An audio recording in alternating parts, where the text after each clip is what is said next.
조갑제 TV 시청자 여러분 안녕하십니까. 2022년 12월 19일 정오를 넘었습니다. 간밤에 카타르 월드컵 결승전을 안 보신 분은 안 계시겠죠. 아마 안 보신 분들 또는 보다가 끝났다, 프랑스 졌다 라고 생각하시고 잠에 들으셨던 분들 평생 후회하실 겁니다. 이런 경기는 리얼타임에 봐야 합니다. 나중에 녹화된 건 짜집기 한 것 와가지고는 그때 그 흥분을 되살릴 수가 없습니다. 어제 아마 한 80억 인구의 한 15% 정도, 10억 한 수억 명 정도가 시청했을 것이라고 생각합니다. 세계가 모두 어제 경기 이야기로 들끓고 있습니다. 오늘 한국에서도 점심을 같이 하면서 이 경기 이야기로 시종하지 않을까 하는 생각이 듭니다. 저는 사실은 축구보다 야구를 더 좋아하는 사람인데 어쩌다가 카타르 월드컵에 빠지게 되었습니다. 물론 제가 본 월드컵 경기를 포함해서 모든 스포츠 경기 중에서 가장 드라마틱했습니다.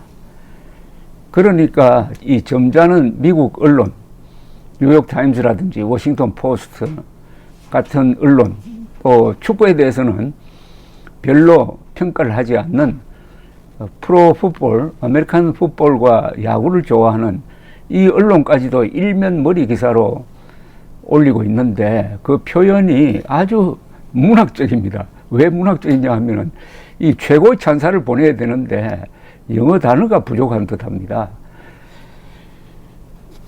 워싱턴 포스트의 기사 제목은 불멸의 월드컵 결승전이 마침내 아르헨티나의 메시에게 상을 내렸다.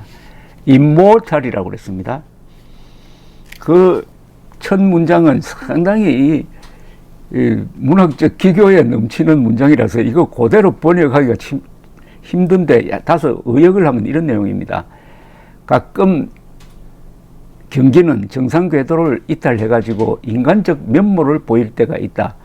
상상을 초월하고 사람을 경악시키고 침묵시키고 놀리고 흔들고 왔다 갔다 하고 그래야 그 자체의 생명력으로 솟아오르고 생동하며 변덕스럽게 기뻐 날뛴다. 세계를 속이고 불멸의 존재가 되었다. 35살의 글로벌 히어로 메시와 23살의 음바페는 예술적 프로세스를 만들면서 4,600만의 아르헨티나 사람들과 6,700만의 프랑스 사람들과 나머지 세계인들을 흥분의 도가니로 몰고 갔다. 이렇게 썼습니다. 이게 기사 문장입니까? 무슨 소설입니까? 워싱턴 포스트 기자는 누가 상상이나 했겠나라고 기사에서 묻고 있습니다. 정규 시간 79분이 지났을 때, 즉 게임 종료 11분을 남긴 상태에서 2대 0이던 스코어가 그 11분 뒤에는 2대 2가 되고 다시 그 18분 뒤에는 3대 2가 되었다가 그 12분 뒤에는 3대 3이 되어가지고 승부차기로 몰려간 이런 경기를 누가 상상이나 했겠느냐, 이런 이야기죠. 어제 SBS를 저는 중계를 봤는데 어떤 해설위원이 이런 이야기를 하더라고요. 게임 중간에 누가 축구 영화를 만들면서 이런 시나리오 썼다면 아마 맞아 죽었을 거라고 했습니다. 뉴욕타임즈는 기사 첫 문장을 이렇게 썼습니다. 리오넬 메시 had to wait and wait and wait. 리오넬 메시는 기다리고 그리고 기다리고 또 기다려야 했다. 그 뒤에 이렇게 썼습니다. 화려하고 번쩍거리는 그 생애의 일몰 시간대까지 기다려야 했다라고 했습니다.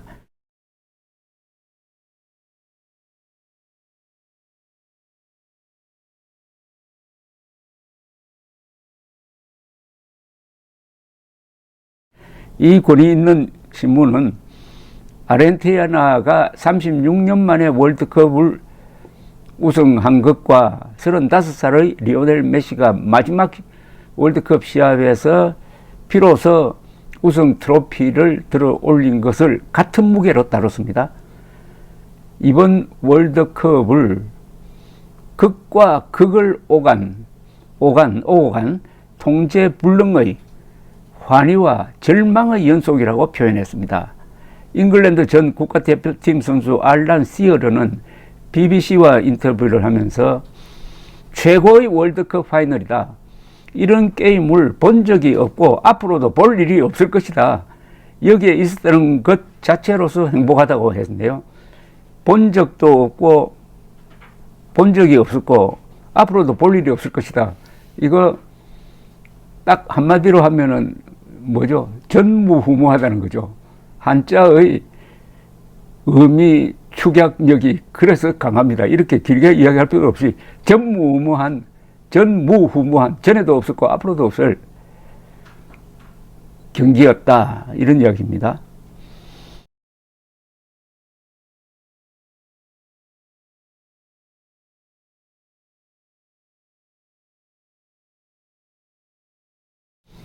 우사인 볼트, 이 육상계의 전설이죠.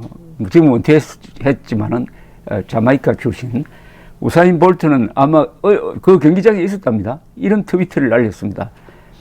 Best World Cup Final Ever 하고 느낌표를 탁 찍었습니다. 그리고 테니스 전설 세레나 윌리엄스는 트위터에 내가 만약 죽는다면은 월드컵 경기 때문이다라고 글을 올렸네요.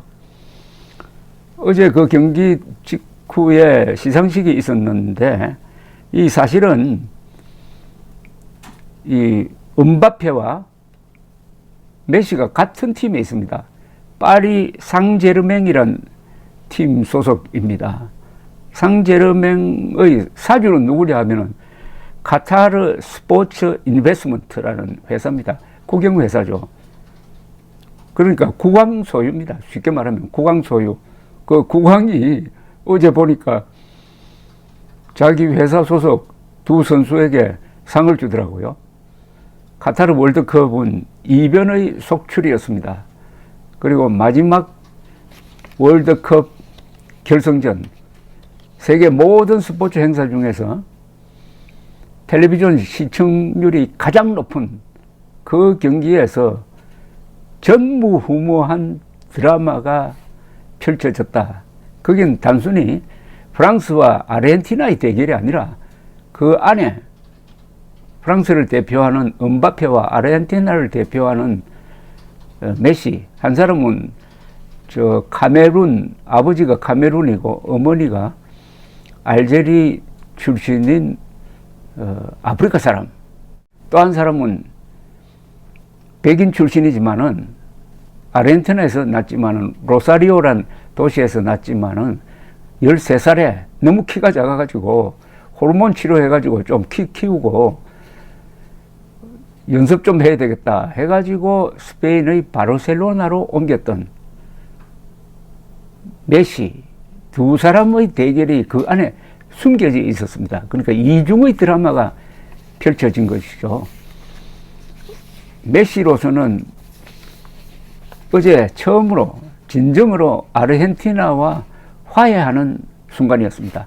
아르헨티나 사람들은 격정적이고 성격이 아주 그 탱고, 쿠데타, 뭐 에비타, 마라도나로 상징되는 그런 성격을 가진 사람들이니까 메시처럼 차분하고 말수도 적고 정확하고 한 그런 타입의 인간형을 별로 좋아하지 않습니다. 오히려 마라도나처럼 경기는 아주 기상천외의 경기를 하고 그리고 사생활이 좀 복잡한 말도 함부로 하는 이런 선수를 좋아하거든요.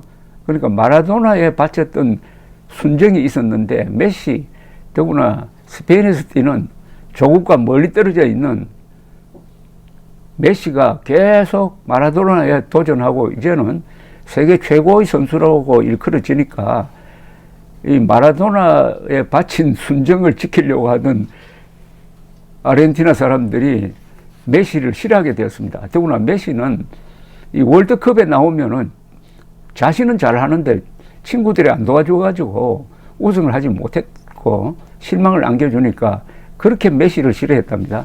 메시가 자기 고향인 로사리오에 가면은 공항에서부터 외면을 했다는 것 아닙니까? 이 불멸의 선수를. 그러니까 2016년에는 메시가 나는 앞으로 아르헨티나 국가대표팀에는 안 뛰겠다고 막 선언을 해버렸습니다. 그 뒤에 마음을 바꿨고, 특히 작년에 남미의 월드컵이라고 볼 수 있는 코파 아메리카 결승전에서 7, 8년 만에 우승하면서부터 아르헨티나 사람들이 메시를 알아주기 시작했습니다.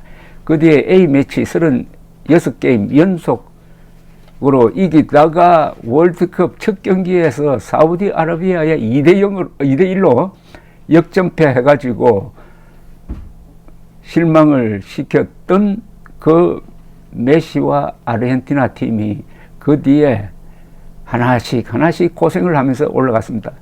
정말 어려웠던 게임은 준준결승이죠. 준준결승에서 네덜란드와 붙었습니다.